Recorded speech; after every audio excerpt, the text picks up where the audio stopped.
Hey guys, Scott with Abbott & Company. I wanted to show you a patio we just finished up at Meadowbrook Heights. Really nice house back in here. We've recently, about a year and a half ago now, we did a major renovation on the existing house inside. Floor plan change with the kitchen, and we did I think 3 bathroom remodels and major work upstairs, including entire floor refinishing and repainting. Long story short, they had us back, and we have taken an old patio they had. It was about 300 square feet. Originally, it had a walkway, as you see here.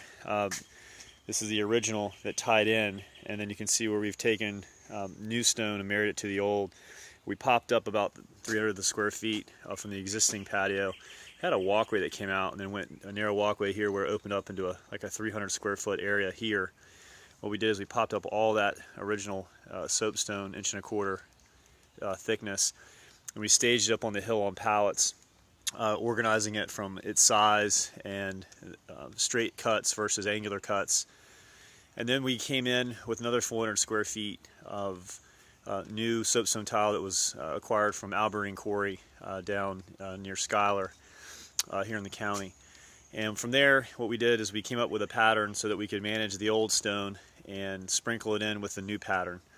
And we've gone into it with the idea that we would save every single stone that we could, regardless of shape or size. So we've done this interesting pattern where it's, again, to try to keep it angular shape, but every once in a while we'll then use the small broken pieces to try to give it some points of interest. I think it came out really great. The pattern, along with the color differentiation, makes it pretty unique.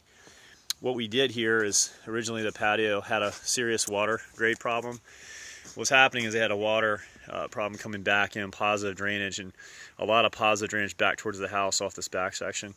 What we did is we started at a high point here and basically drew a line, and we have positive fall that way, and we've got positive fall that way. And if you look at the brick course and follow that out, you can see how that slope here gets larger and larger and larger from that course, revealing it. So what we've done now is we've pitched it basically here to there, to off that corner, pitching it towards those river stone.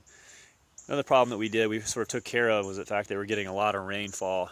It was blowing debris and the red clay hue that would come onto the patio after major rains. What we did is we created this 20-inch tall retaining wall out of building stone. And what that allows us to do is create a drain tile system behind it. We waterproof the wall with 6 mil poly, and then behind that it's adhered directly to the back of the wall, is about a 1/4 inch solid Type S mortar parge. Then on top of that we put it's a petrochemical waterproofer is really what it is.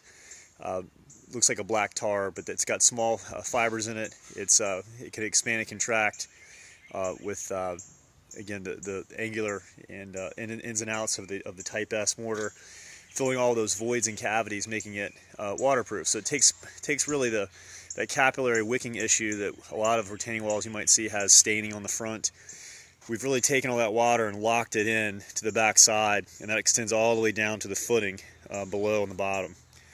Then from there, what we do is we've taken a drain tile. It's a pipe about 4 inches in diameter, and that's covered in a silt sock, and that goes from the very beginning at its highest point and then falls to grade, again about an eighth of an inch a foot all the way out, and goes underneath the footing here and actually through the stair treads, and wraps around and comes out to daylight.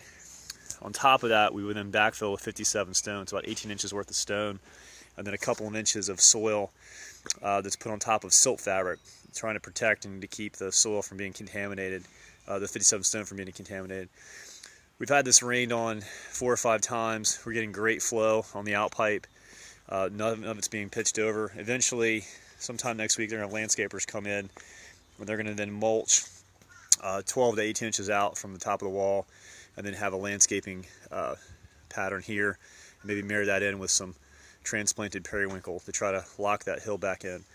But a great looking patio. It solved a bunch of problems for them. It took a patio that really wasn't all that usable and expanded it so now they can have an area to overflow from the main kitchen area. And they've gotten taken care of the water problem and the grade issue all at one time.